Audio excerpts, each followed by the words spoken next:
In the name of the Father, and the Son, and the Holy Ghost.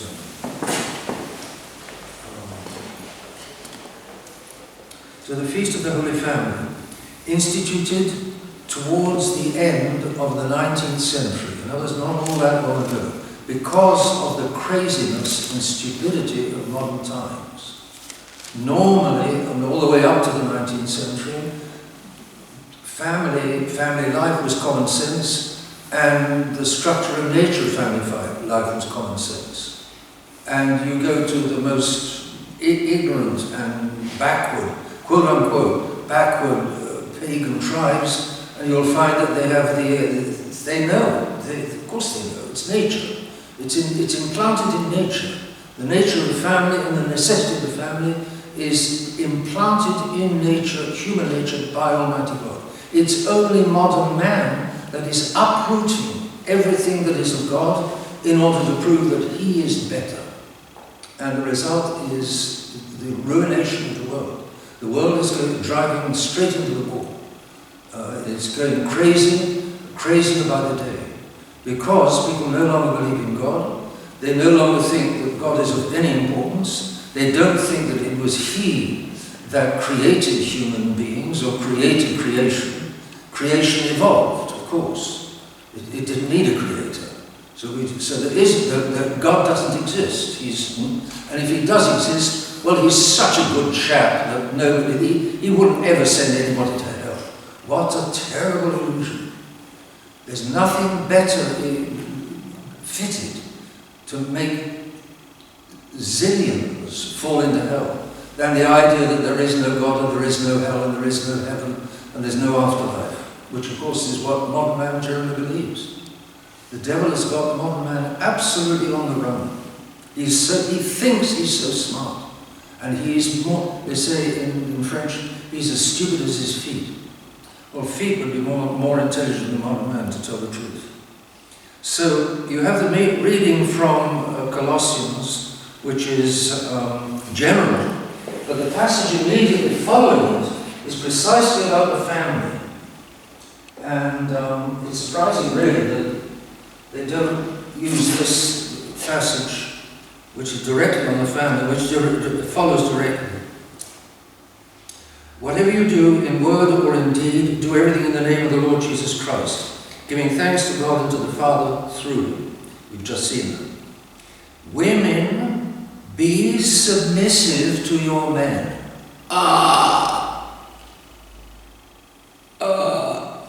Men, love your wives. And don't be bitter towards them. Excuse me. Capital verses. There is a difference between men and women. They're not the same. And it's not just a certain physical difference, it's much more than just a physical difference. It's a complete psychological difference. There is total equality before God. But before men, there's not equality. The man is the head and the woman is the heart. Nobody in their right mind says that a human being needs heart more than head or head more than heart. Physically speaking. Physically speaking, it's obvious that both are absolutely necessary. The two have completely different functions. The brain directs, the heart gives life. Both absolutely essential to a human being, and both quite different. Similarly, man and woman.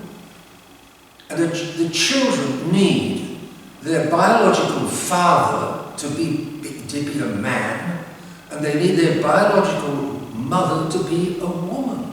They don't want two fathers or two mothers. They don't want their father pretending to be a mother, or the mother pretending to be a father, or the mother pretending to be a man, or the man pretending to be a woman.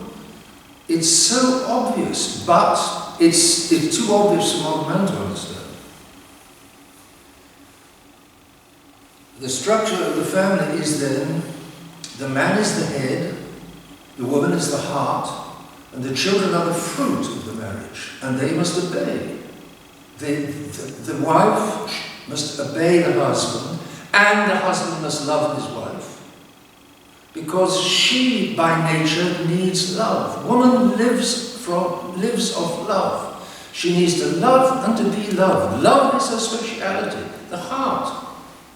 The man needs reason. He needs to direct. He needs to think. He mustn't be guided by feelings. He's got to be guided by his reason. And reason must direct feelings. It's not feelings that must direct reason.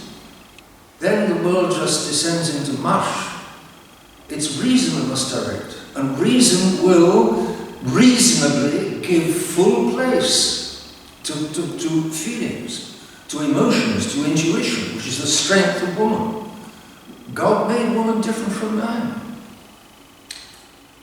Oh, goodness gracious. And how do you think a family can get constructed?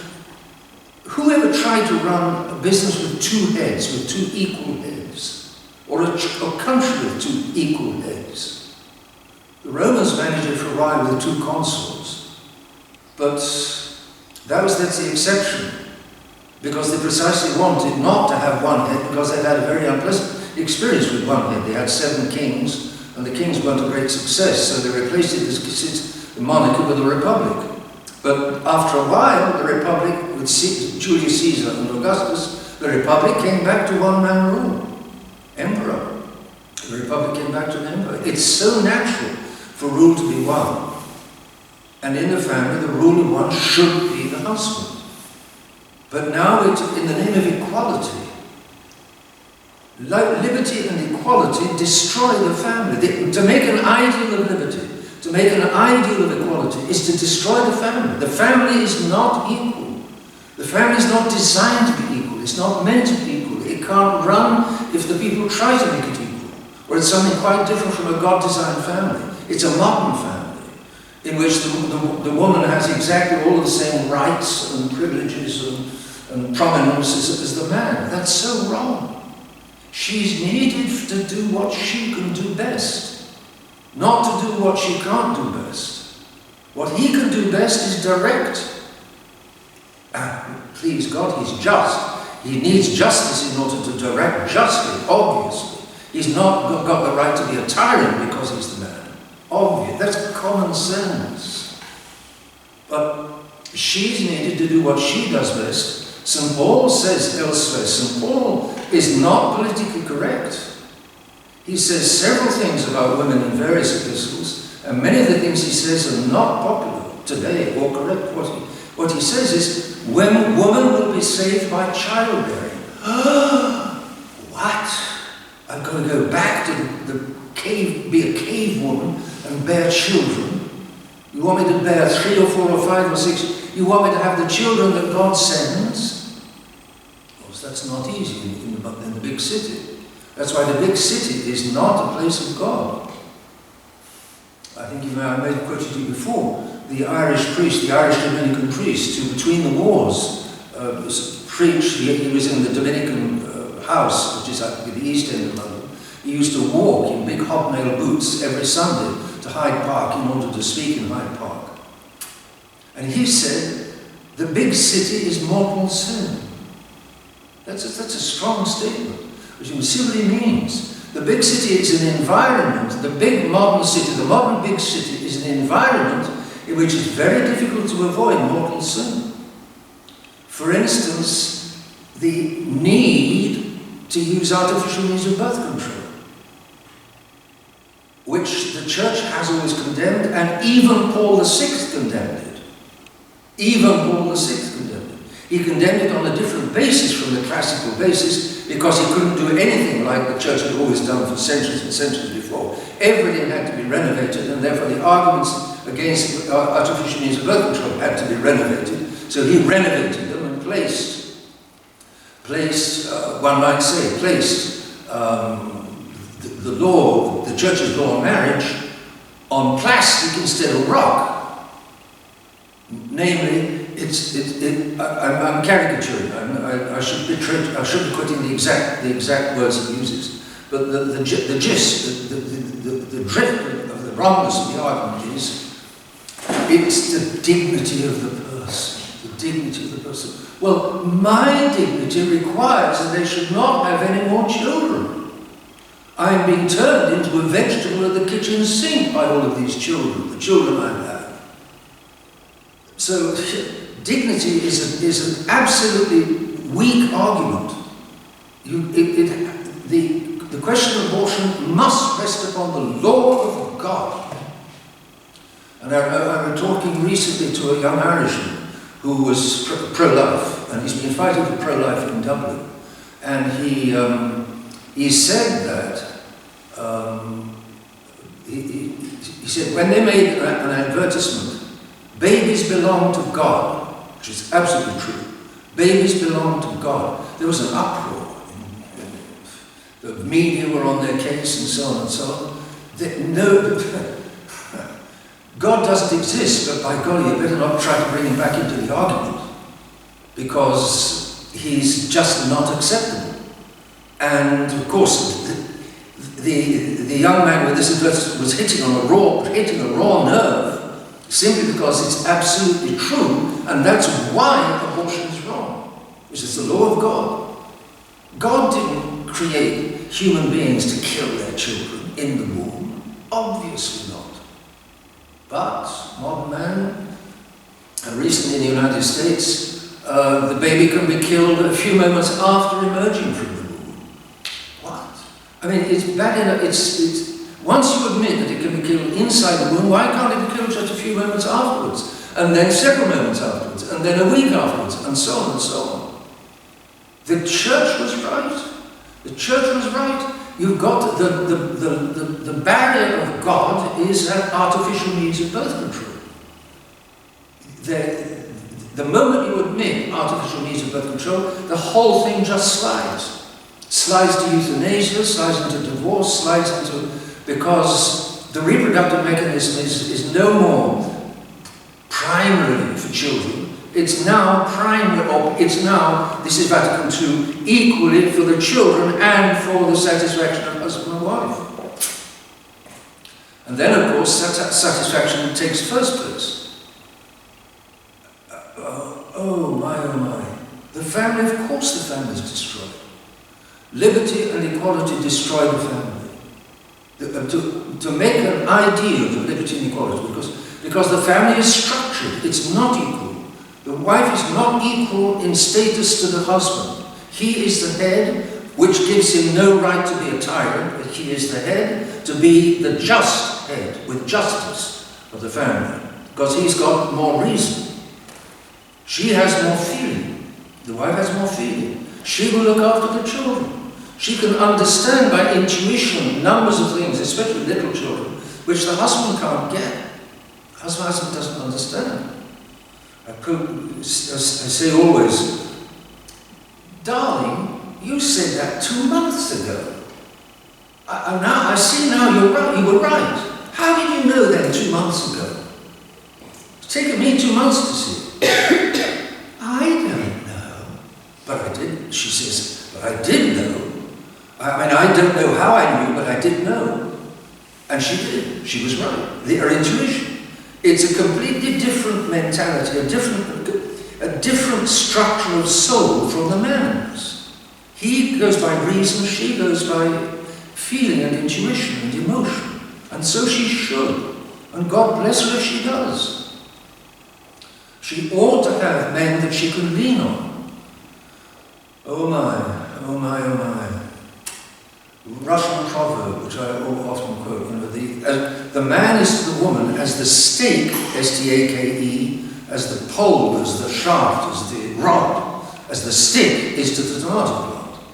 Let's say the uprightness, the strength, the stability, and the direction, heaven, should come from the man. That's what he's there for. And she wraps herself, she should be able to wrap herself around him. Like the plant wrapped itself around the stick. All the fruit, all the colour, all the gentleness comes from the plant. The stick hasn't got fruit or colour or gentleness, but it bears the plant which has got the fruit and the plant and the stick, the fruit and the gentleness, the colour and the gentleness. My oh my! These aren't supernatural truths. These are simply natural truths. But if nature is messed up, It's like expecting a helicopter to land on mud, on a marsh, and then take off again. If the helicopter lands on the marsh, its wheels are going to get stuck in the mud, are going to sink into the mud, stuck in the mud, and the helicopter won't be able to take off again if it sinks deep enough. You mess up nature like modern man is doing. Modern man is making a point of messing up nature because he's defying God. He knows that nature comes from God, and therefore he can't fight God, but he can fight God's creatures, and he can fight human nature. And the same thing, the fight today against common sense. Nature comes from God. Common sense, every man is born with a measure of common sense. Some more than others, but some are born with, everybody is born with some. Because common sense is the sense of reality which is going to enable me to live. No man can live without some sense of reality, the realities around him. So common sense is the sense of reality. Every man is born with some. But since common sense belongs to nature, and nature comes from God, then modern man is going to make a point. As he fights God, so he's going to fight human nature. He's going to change human nature as best he can. He's going to change the sex of the little children. What horror! Horror! Nothing is untouchable if it comes from God, from modern man. Nothing of nature, nothing of God, nothing that's true cannot serve as a stick with which to try to beat God. And that's what modern man is doing. The family is disintegrating, and men are disintegrating. If there's no real family, if man has no real family behind him, if he's not had a true mother and a true father, he's missing. He's flying on like a duck flying on one wing or 1.5 wings. He's a winged duck, the man that's had a broken home, normally. Of course, men can handle the disadvantage positively or negatively, so it's not as though a man is permanently crippled, permanently and necessarily crippled by a difficult family background. Many people today have broken families, come from broken families. But it's not normal. It's not normal, and it's making a world that's crazy. Because in German there's an expression, Nestwärme, warmth of the nest, which is like English. And the warmth of the nest comes from the mother, comes from the mother, comes from the mother. And all the girls are learning in these schools, and all of these schools, athletics in the shortest and skimpiest of dress, because the athletics require the body to be disengaged. So you're going to forget modesty. What's important is that these girls should be chasing that stupid ball around that stupid court, fighting one another like tigresses. That's what they're learning in these schools. Basketball, whatever it is. Sports are for men. Fighting is for men. Fighting is not for women.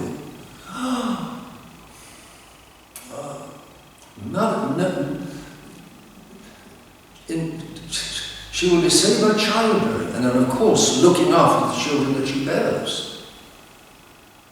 And that's her nature, that's what she's made for. That's what will fulfill her. All of these poor women that have gone into careers, they're good. It's not that they can't do the careers. It's not that they have got no brains. It's just that their brains are not what God most kitted them out to use to fulfill the role that He gave them. Obviously, a mother can need, there's a time when she can need brains. For instance, she loses her husband. Obviously, she's got to handle the situation with, and so on and so on. So it's not that the woman can't do these things. It's that they aren't meant to be doing these things. But of course, you say that outside, in the world outside today, they look at you. They look at you as though you've got two heads. Whoever still thinks all of those old-fashioned things? Well, the world is newfangled, it's true. The world is no longer old-fashioned. It's less and less old-fashioned. But it's driving straight into the wall. Our ancestors were not so stupid as we are today. Never has mankind created such a revolution against God. What is liberty? What is marriage? Marriage is a bond. What is liberty? Liberty is the breaking of bonds, the refusing of bonds. What is a family? A family is a hierarchy with a head and then a mother and then the children. What is equality? Equality is going to level the children with the parents, and the children will end up governing the parents. And it's going to level the wife with the husband, and the wife will govern the husband. But that's wrong. Simply wrong. Well, all of these are natural truths, but the church has, of course, a great means of teaching how a family should be. Jesus is God. The mother of God, the mother is the Immaculate Conception. St. Joseph is just an ordinary human being. But who's number one? The ordinary human being, and the Immaculate Conception and God obey the human being to give us the example of submission, the example of hierarchy, the example of obedience. Number one obeys number three, and two is in between. That's the example given by the Holy Family. And, of course, in today's Gospel, our Divine Lord reaffirms the rights of God. Did you not know that I must be about my Father's business? He's going to obey his family absolutely underneath God. But he is God, and he's going to obey his mother and his father. Neither of them are God. And the Immaculate Conception is going to obey St. Joseph. I bet you never found a wife more graciously or willingly submissive to her husband than Mary to Joseph. Of course, Joseph was a model husband, but poor modern man, he's way off track, right off track. It's necessary to pray a great deal for our fellow human beings who are so off track. The result, there's going to be a tremendous bill to pay. But it's up to us. If you and I have been given by God the grace to see what's true and what's right, we must pray. Then what is right for us is to pray, especially for our fellow human beings. We need to, Our Lady asked the children of Fatima to pray for the conversion of sinners who are falling into hell because there's nobody praying for them. We must pray. Pray for the conversion of sinners.